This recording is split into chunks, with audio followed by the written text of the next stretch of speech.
I'm going to actually try to start again. Here we go. Hi, Louise. Very good to see you. Welcome to Voices on the Path to Soul Freedom.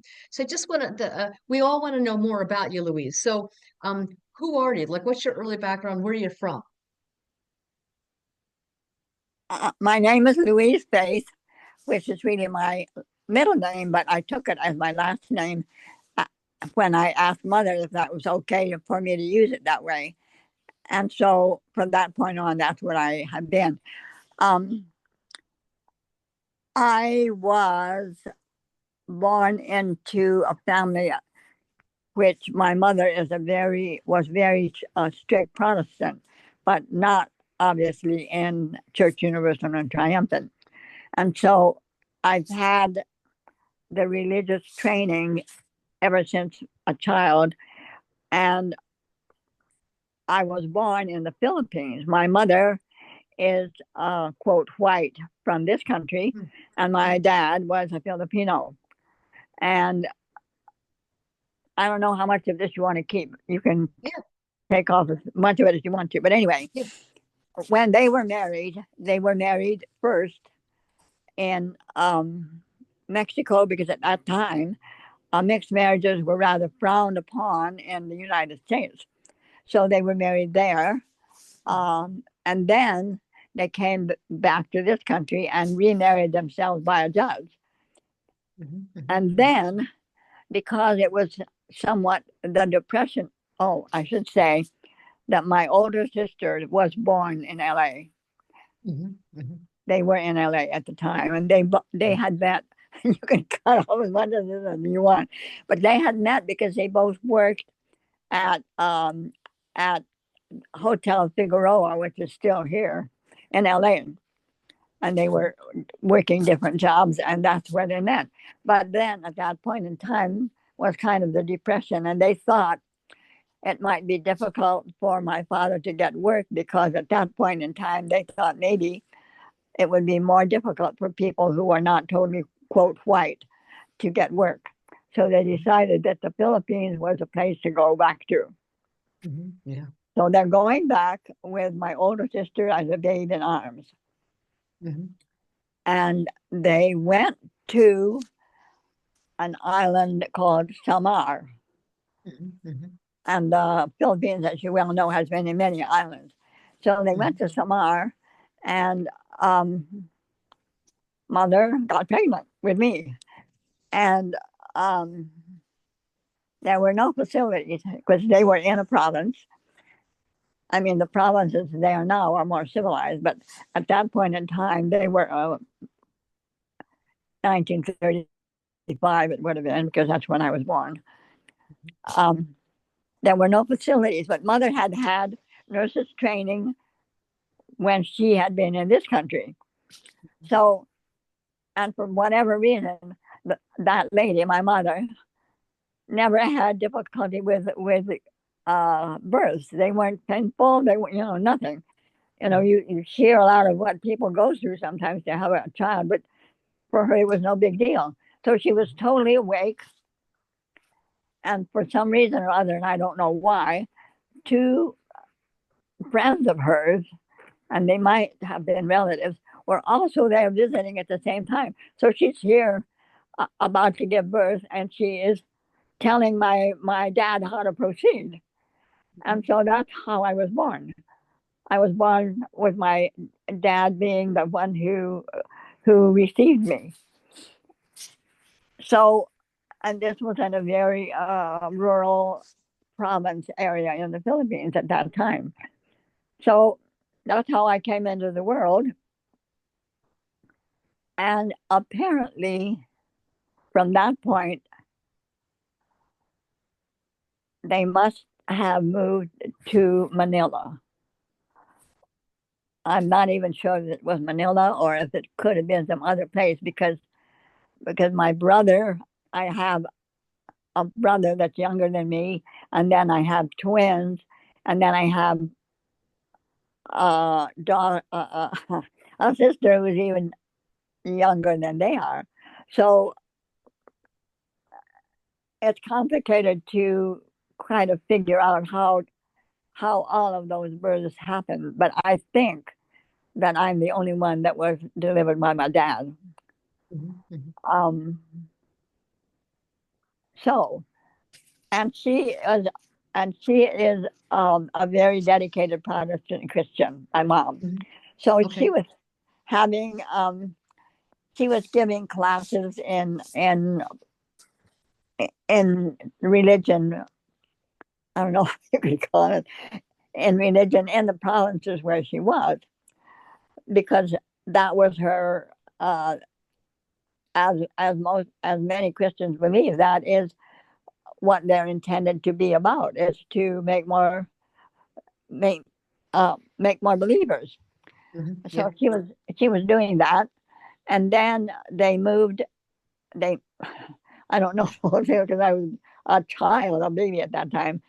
They ended up moving eventually to um, to Manila, which is the main main I guess it's the capital actually of the Philippines. And they were there, and my mother. Are you sure you want this whole Well, how it led to story? you finding the path, how you found the path. How did that all happen? Well, so we were there through the war. I'm not going to give you all the steps. We were Sure. there through the war, and then during the American occupation, mother had the choice of even remaining there Yeah. or coming back to this country, the United Hmm. States.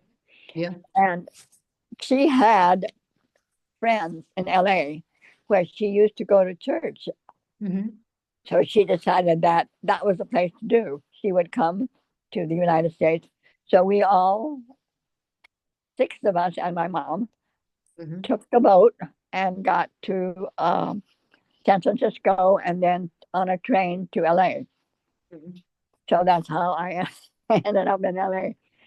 And she had already, as I said, friends from this church. Um, so she already had connections to help her. And for a while, we were on, quote, aid to needy children, uh, um, a state, I think, a state sponsored aid to people who needed help. So we were on aid to needy children for quite a while. But my mom didn't like to be, quote, on charity. Yeah. So she, at the time, went to school at night and became, quote, a practical nurse. Okay, good. And so then she would be able to support us, Mhm. even though Yeah. there were so many of us. And in the meantime, we were, without a vehicle, we were taking the bus to Trinity Methodist Church, which was her church before she ever left. And we were there for, many, many, many years. And she continued to be working to support us. And then she was able to get better. She was employed by um, the LA County, that huge hospital that's over that the LA County General Hospital. Anyway, and she was working there, but had gone to school and learned how to become other than a nurse. What's the name of her title anyway? Anyway, it has to do with medical records. Okay. Mhm. And so she was doing that work. And because of that, a friend of hers in the office volunteered to aid her to buy a house Okay. because we were living in a project. Okay. for a while, for quite a while. Yeah.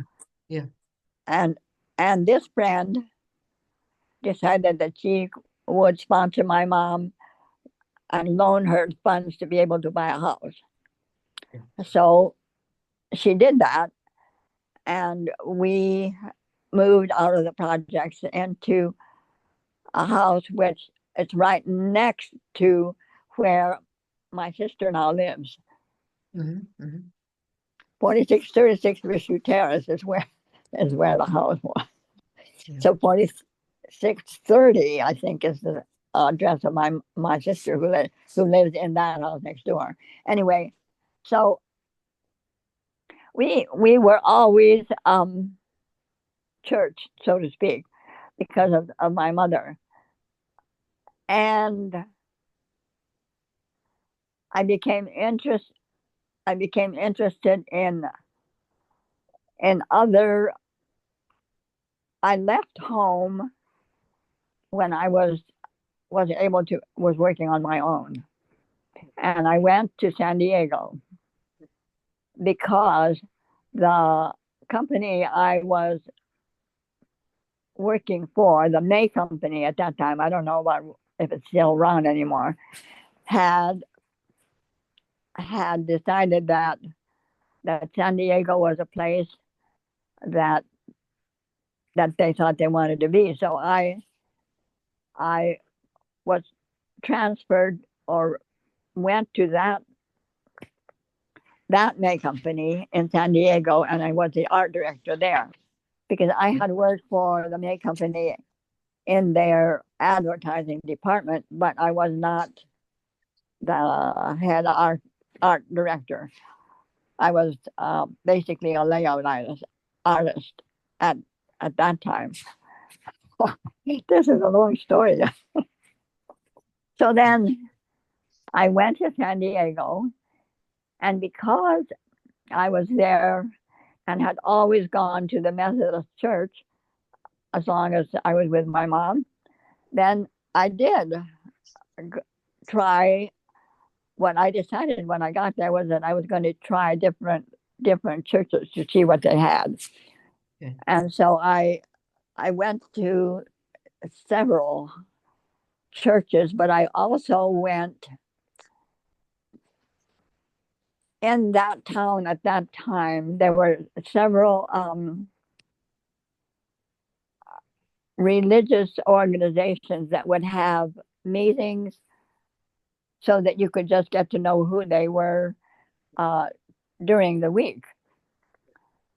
So that is something that I did do, but I also became uh, interested in the products of Shackley, and I don't know if you know them or not.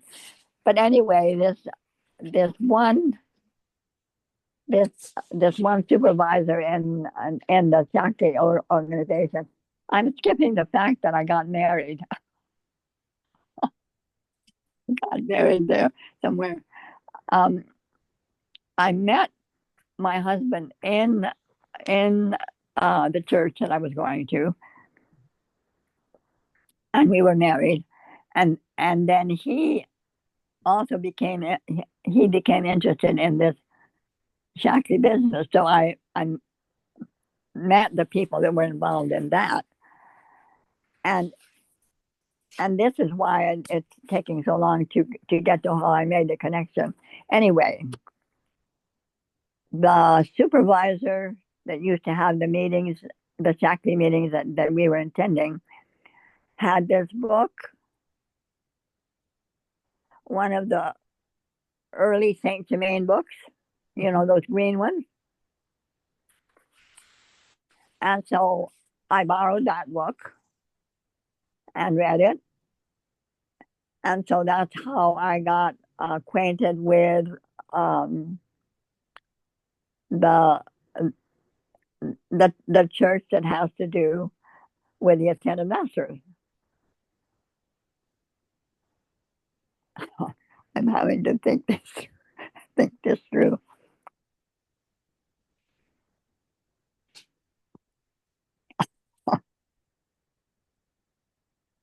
How did that make the difference in your life, finding those teachings? What did it do for you? How did you know it was the teaching for you?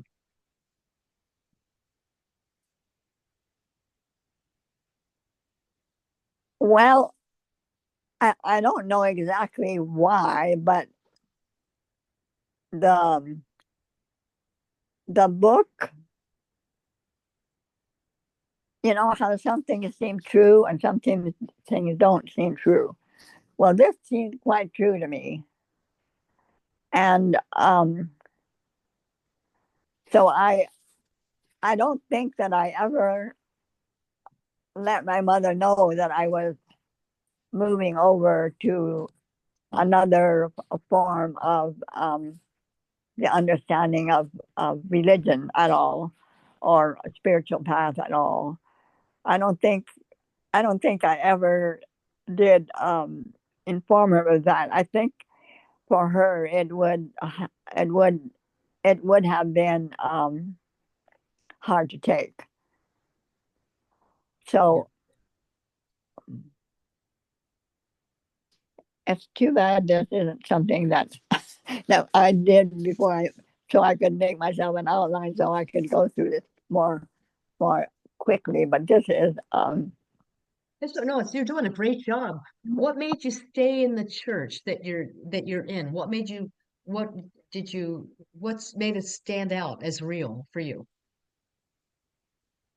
well when I read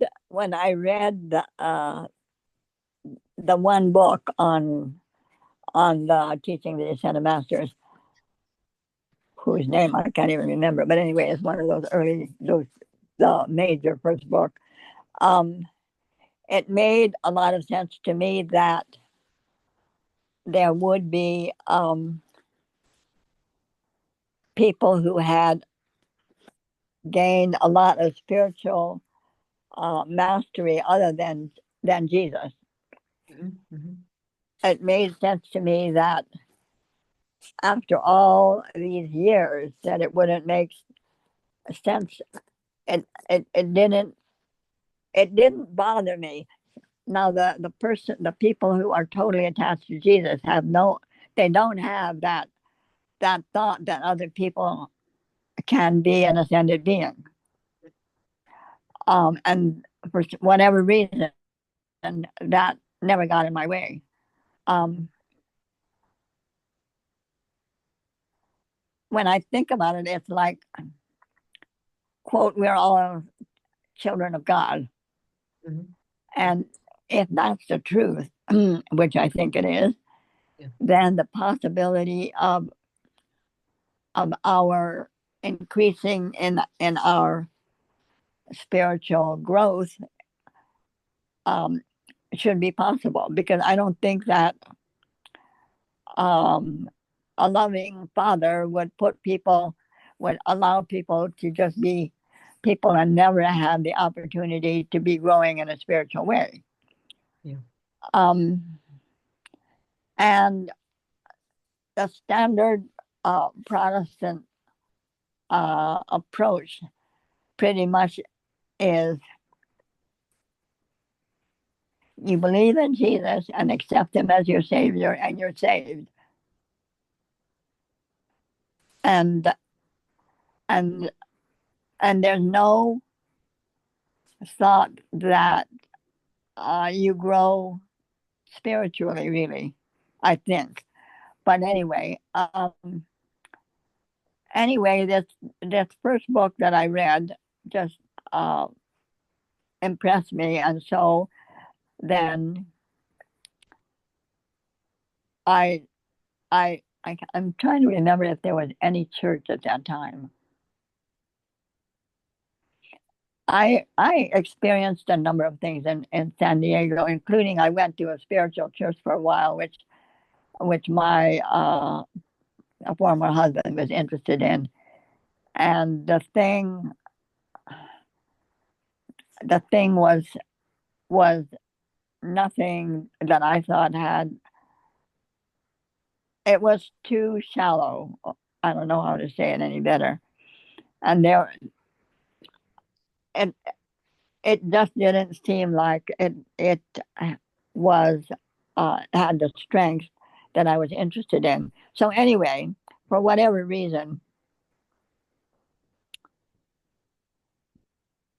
I ran onto a member of our church in San Diego, and she said that there was a group that was meeting. Um, it was meeting in not directly in San Diego, but um, and what is that? I'm seeing it on the map where it's supposed to be. Um, they had group meetings that would talk about other than what I had been getting in a Protestant church. So I went to that meeting a few times and trying to get my history straight by just sitting here and going through it and Well, it's now okay. Why don't you tell us what would you want most people to know about finding soul freedom? What can they look for? What do the teachings that you're in can they give to them? How can it help people?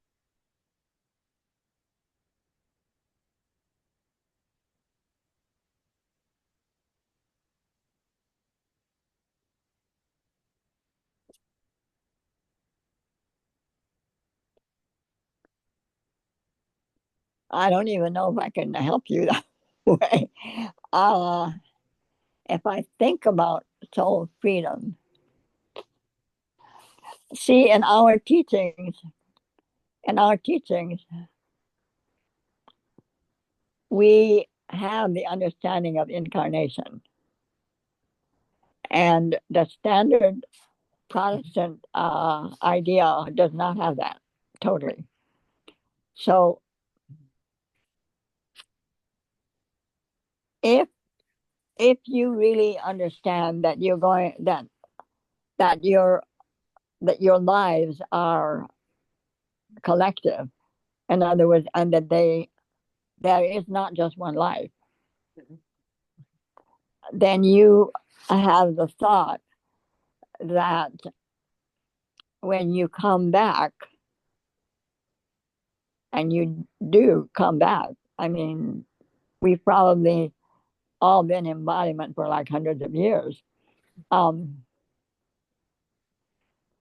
that the reason you would come back is because whatever you were intended to do on the planet, you never did accomplish, and you have more to do, or you were coming back at a time when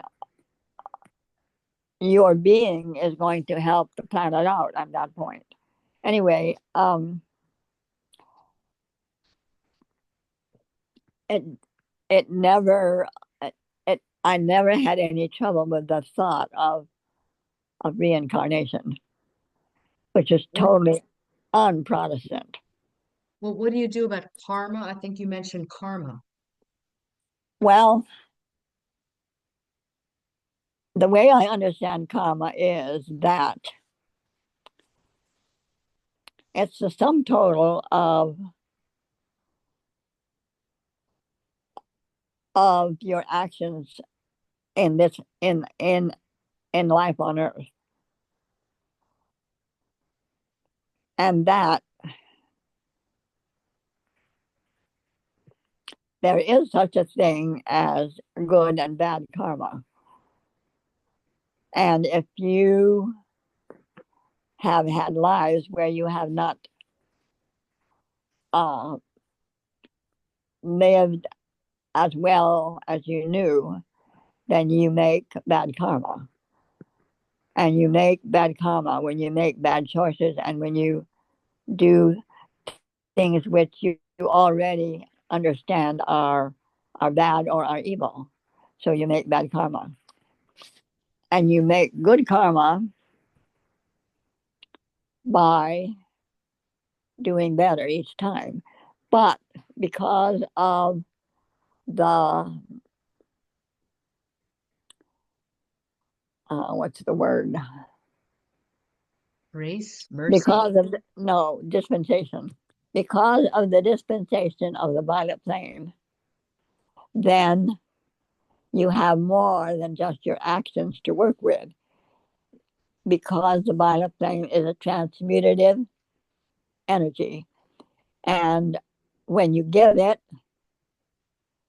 it can transmute the substance of your negative karma. And so, um, when Mother was giving karmic readings, she told me that I had balanced 54% of my karma. Of course, that was a long time ago. Who knows now? It might be much less. Anyway,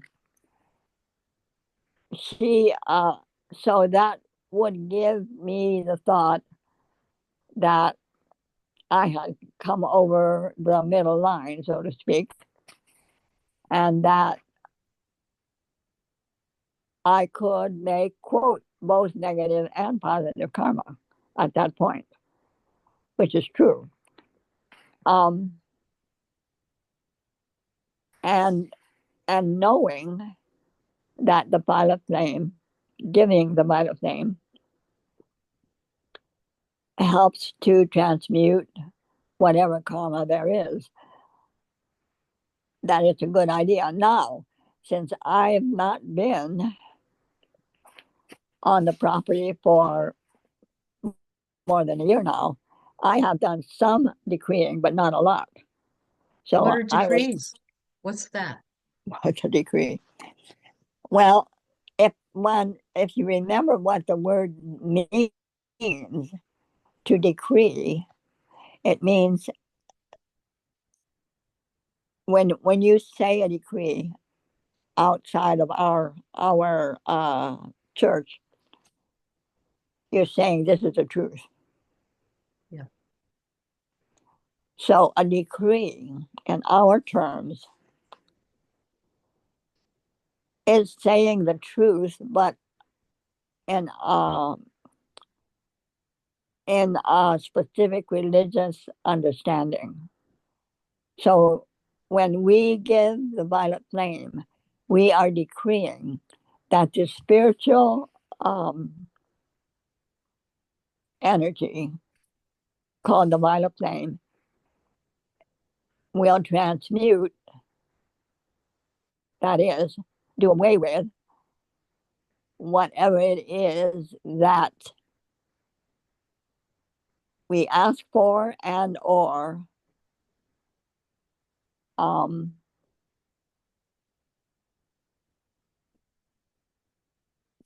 what we ask for, and that it can given the amount of it. In other words, you can't say one violet flame decree and think that it's going to wipe out a whole mess of stuff that you've done. Yeah. Yeah. So, but it's kind of like a grace. If you want to get rid of stuff, it's like uh, Like balance karma even. it's kind of like a forgiveness. It's not a forgiveness in the sense that we think of a forgiveness, because what it does is transmute whatever errors you've caused, you've done in your life. It's not it What's an example? What's an example of a violet flame decree? Do you know any? well. The most common one is that I am the violet flame in action in me now.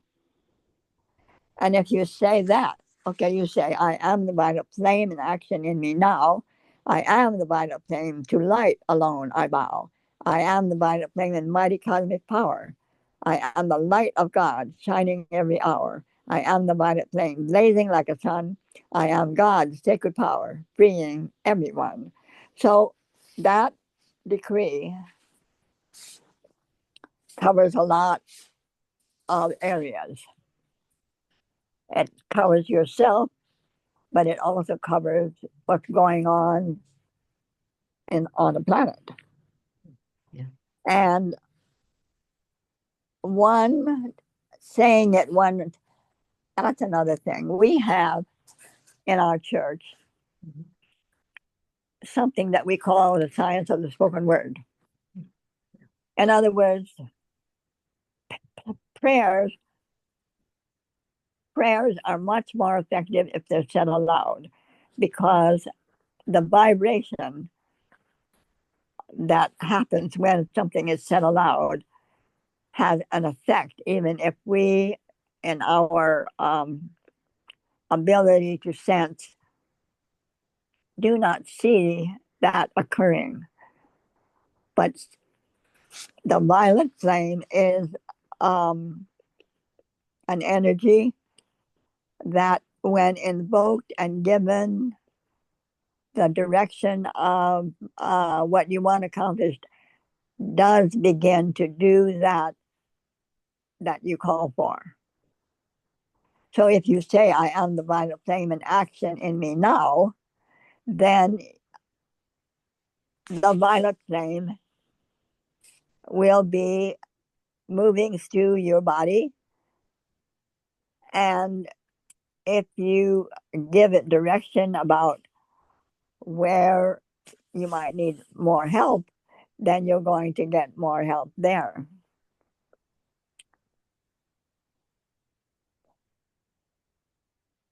And our teaching also has the idea that one visualization um, aids whatever violet flame we are asking to accomplish. So if we know what's going on in our city or our state in certain areas, and we ask the violet flame to work in that area and help and visualize as much as we can that that is going on, then that is going on. We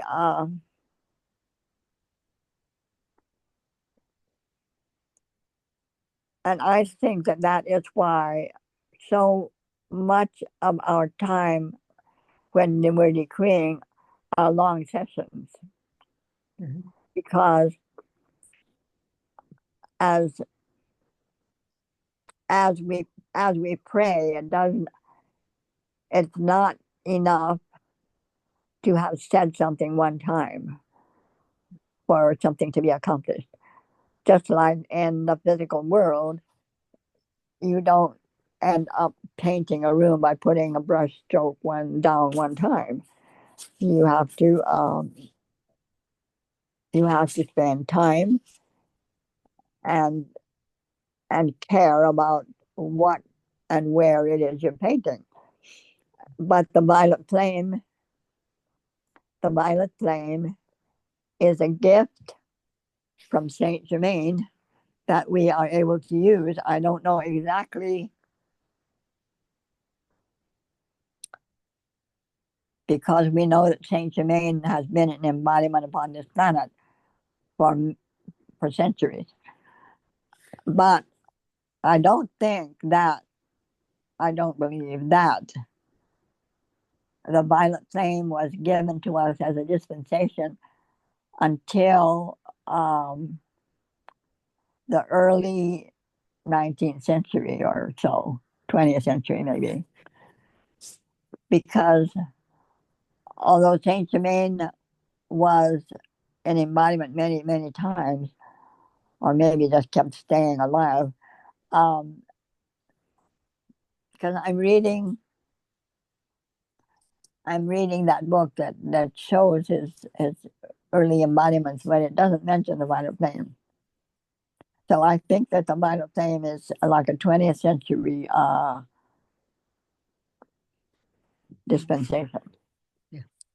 No, I don't know if there's anything else that I can tell you.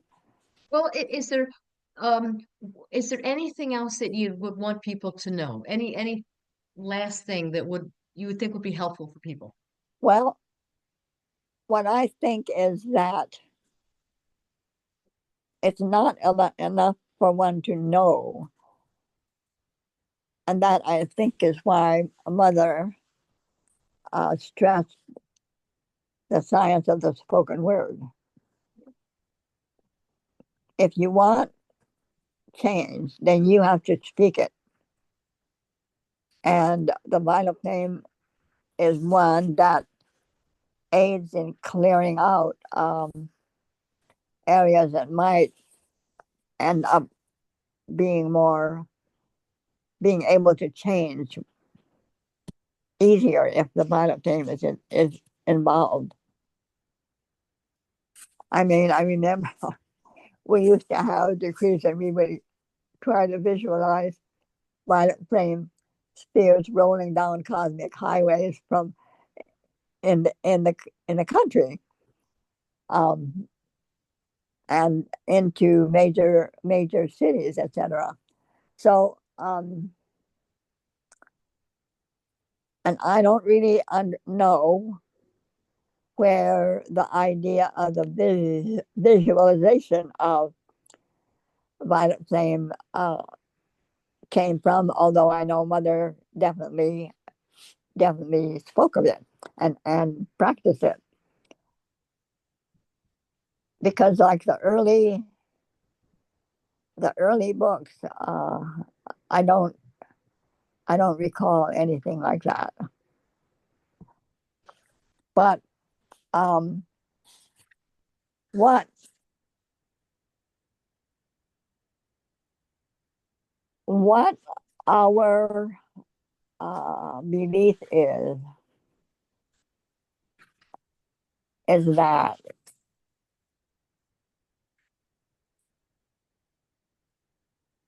what what we're not limited by what we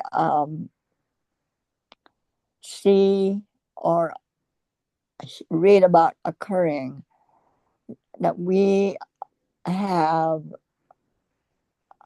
the energy potential of affecting outcomes because of the vital flame and because, quote, the call, quote, the call compels the answer. The call is what other religions might call a prayer. But what our call mostly is like a direction, like do this, or violet flame, go into.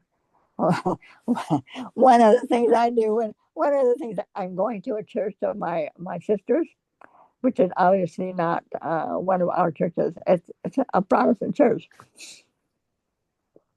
So when we have a prayer time, then I'm thinking in my mind, Holy Christ, self of each one that's here, help them with whatever it is that is their concern, and bring a resolution. And I'm thinking it, and I know that. Well, I'm actually probably saying it aloud under my breath, so that it really is a sound. And I am certain that it has an effect, Mm-hmm. because saying something aloud allows it to go into the physical much more than, quote, thinking it. Mm-hmm. Yeah. And so, although we may not see something immediately occur, it's happening. And so uh, my prayers are like when I'm looking at the news and I'm pray I'm I'm praying for this and that to uh, to occur or not occur, and I believe it's effective, even if I don't see an immediate result. But Mm-hmm. that, I think, is the reason that praying aloud is more effective than not praying aloud. And And a lot of, I think that early on in the Protestant churches, they did allow praying, but later on, as it became more formal, then about the only prayers that were done were the minister might say it, or we might have a congregational prayer given kind of rote. So I think that is one of the major things that's different about our religion is that we believe the science of the spoken word is the way to go. What is your religion? You mentioned it, or your church. My church is the Church Universal and Triumphant, Okay. and the name um, was was put together by Elizabeth Clare Prophet. And in our church, we believe that there is such a thing as prophets in this year and age. And I understand that the Mormons believe the same. But I don't know enough about how they decide that one is a prophet there or not. And how they must decide that somebody is a prophet because they do that. But as far as I can remember, Yeah. Mother never acknowledged them as being true. Okay.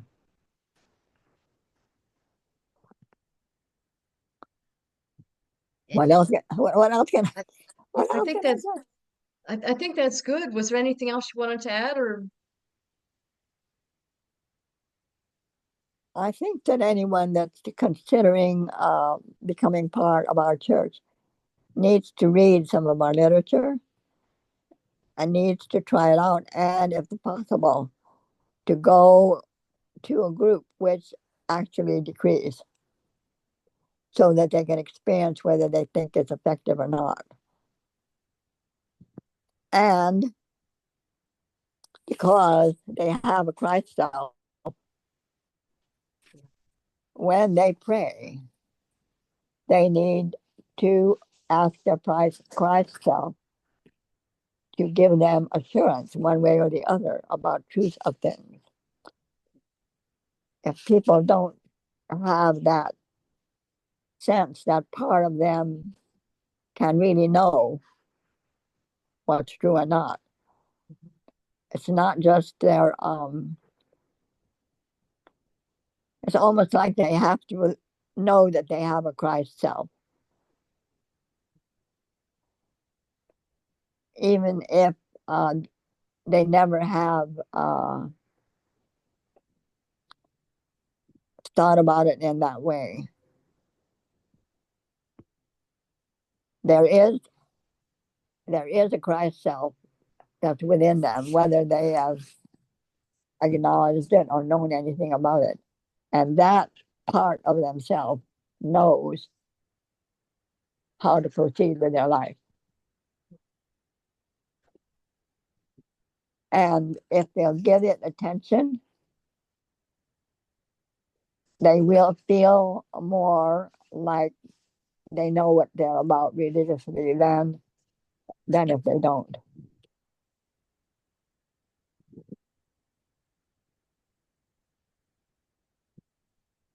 I don't know what else I'm supposed to that, say. I think that was a very good job. I want to thank you very much. God bless you, and we can I'll make an ending to this. So you're always welcome to come again.